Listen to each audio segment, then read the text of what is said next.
ኢትዮጵያዊ ወጣት ምንድነው ያደረገው? ዓለምንስ እንዴት ማስደመም ቻለ? ቪዲዮውን አሁኑኑ ሼር በማድረግ ኩራታችሁን ግለጹ። ናትናኤል ጌቴነው ዘለቀ ይባላል። የ24 ዓመት ወጣት ኢትዮጵያዊ ዴቨሎፐር ሲሆን ከዓለም ዙሪያ የቀረቡ ከ10,000 በላይ ታላላቅ የቴክኖሎጂ ፕሮጀክቶችን በብቃት በመርታት እጅግ የተከበረውን የአማዞን ዌብ ሰርቪስ ግሎባል ኢኖቬሽን አዋርድ ማሸነፍ ችሏል። የፈጠረው ፕሮጀክት አይቪ የሚባል ሲሆን ምንም አይነት የኢንተርኔት ኮኔክሽን ሳይፈልግ በጣም ርካሽ በሆኑ ስልኮች ላይ በመጫን መስራት የሚችል አስደናቂ ኤአይ አስጠኝ ነው።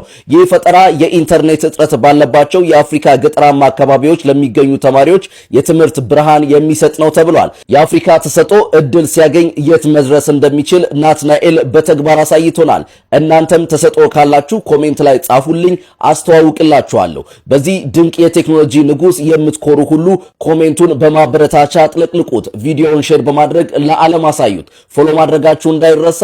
መልካም ጊዜ